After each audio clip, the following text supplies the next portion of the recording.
Halo semuanya, nama saya Denisan dari kelas 10 MIPA. Hari ini saya akan menjelaskan mengenai wilayah negara kesatuan Republik Indonesia. Selamat menyaksikan. Wilayah negara kesatuan Republik Indonesia. Saya akan menjelaskan mengenai memetakan wilayah negara kesatuan Republik Indonesia. Yang pertama, wilayah daratan. Wilayah daratan merupakan wilayah tanah luas yang dijadikan sebagai tempat pemukiman dari warga negara atau penduduk negara yang bersangkutan. Yang kedua, wilayah perairan. Wilayah perairan adalah wilayah laut yang termasuk dalam kawasan suatu negara. Yang ketiga, wilayah udara. Wilayah udara merupakan udara yang berada di wilayah permukaan bumi, di atas wilayah darat dan laut. Indonesia adalah negara kepulauan. Hal ini ditegaskan dalam pasal 25A UUD NRI tahun 1945 yang menyatakan bahwa negara kesatuan Republik Indonesia adalah sebuah negara kepulauan yang berciri Nusantara dengan wilayah yang batas-batas dan hak-haknya ditetapkan oleh undang-undang. Nusantara menggambarkan kesatuan wilayah perairan dan gugusan pulau-pulau Indonesia yang terletak di antara Samudra Pasifik dan Samudra Indonesia, serta di antara benua Asia dan benua Australia. Kesatuan wilayah tersebut mencakup kesatuan politik, kesatuan hukum, kesatuan sosial budaya, kesatuan pertahanan, dan keamanan.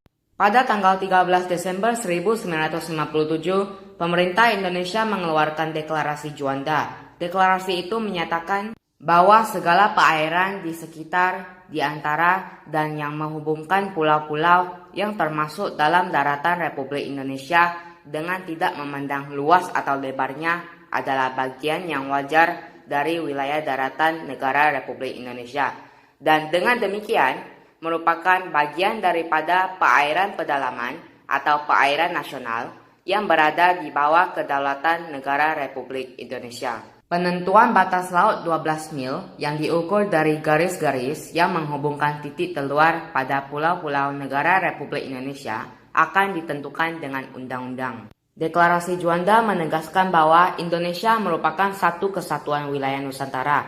Laut bukan lagi sebagai pemisah, tetapi sebagai pemersatu bangsa Indonesia. Prinsip ini kemudian ditegaskan melalui Peraturan Pemerintah Pengganti Undang-Undang Nomor 4/PRP/1960 tentang perairan Indonesia. Deklarasi Juanda diperjuangkan dalam forum internasional berdasarkan Konvensi Hukum Laut 1982 di United Nations Convention on the Law of the Sea atau UNCLOS. Indonesia diakui sebagai negara kepulauan atau archipelago state dengan menerbitkan Undang-Undang Nomor 17 Tahun 1985. Insinyur Haji Juanda Kartawijaya. Beliau lahir di Tasikmalaya pada tanggal 14 Januari 1911. Beliau menjadi Perdana Menteri Indonesia ke-10 sekaligus menjadi Perdana Menteri yang terakhir. Beliau mendapatkan gelar pahlawan kemerdekaan Indonesia pada tahun 1963 berkat jasanya dalam menyatakan Deklarasi Juanda kepada dunia. Luas wilayah negara mencapai 5.180.053 km persegi, yang terdiri dari wilayah daratan seluas 1.922.570 km persegi dan wilayah lautan seluas 3.257.483 km persegi. Di wilayah yang seluas itu tersebar 13.466 pulau yang terbentang antara Sabang dan Merauke. Sesuai dengan hukum laut internasional yang telah disepakati oleh PBB tahun 1982, berikut adalah pembagian wilayah laut menurut Konvensi Hukum Laut PBB. A. Zona laut teritorial. Batas laut teritorial ialah garis hayal yang berjarak 12 mil laut dari garis dasar ke arah laut lepas. B. Zona landas kontinen. Landas kontinen ialah dasar laut yang secara geologis maupun morfologi merupakan lanjutan dari sebuah kontinen atau benua.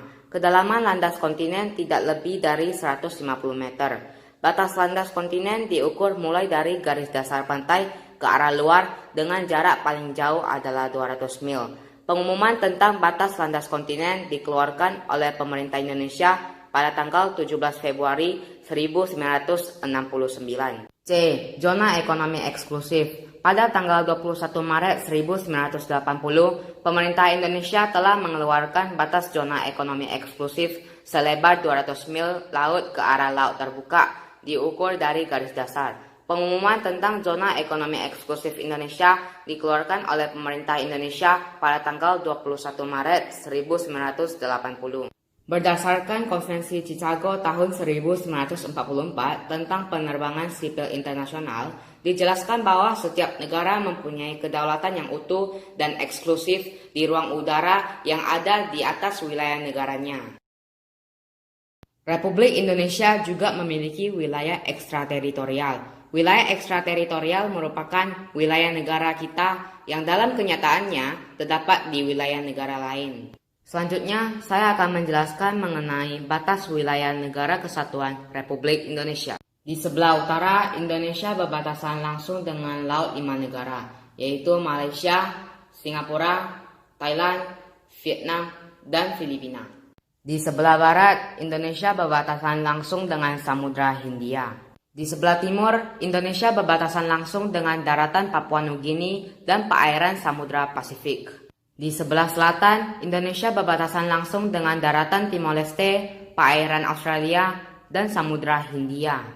Di era pemerintahan Presiden B.J. Habibie yang menggantikan Soeharto, banyak terjadi gejolak politik terutama pemberontakan yang dilakukan oleh kelompok separatis Fretilin.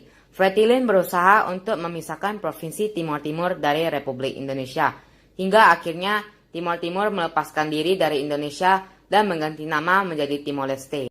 Selanjutnya, materi yang ketiga yaitu kekuasaan negara atas kekayaan alam yang terkandung dalam wilayah Negara Kesatuan Republik Indonesia. Pasal 33 ayat 2 dan 3 UUD NRI tahun 1945 berbunyi, cabang-cabang produksi yang penting bagi negara dan yang menguasai hajat hidup orang banyak dikuasai oleh negara. Bumi dan air dan kekayaan alam yang terkandung di dalamnya dikuasai oleh negara dan dipergunakan untuk sebesar-besar kemakmuran rakyat. UUD NRI tahun 1945 menyatakan bahwa negara mempunyai hak penguasaan atas kekayaan alam Indonesia. Oleh karena itu, maka negara mempunyai kewajiban-kewajiban sebagai berikut. A. Segala bentuk pemanfaatan serta hasil yang didapat dipergunakan untuk meningkatkan kemakmuran dan kesejahteraan masyarakat. B. Melindungi dan menjamin segala hak-hak rakyat yang terdapat di dalam atau di atas bumi, air, dan berbagai kekayaan alam tertentu yang dapat dihasilkan secara langsung atau dinikmati langsung oleh rakyat. C. Mencegah segala tindakan dari pihak manapun yang akan menyebabkan rakyat tidak mempunyai kesempatan atau akan kehilangan haknya dalam menikmati kekayaan alam. Terima kasih, mohon maaf jika terdapat kesalahan dalam video ini. Bye-bye.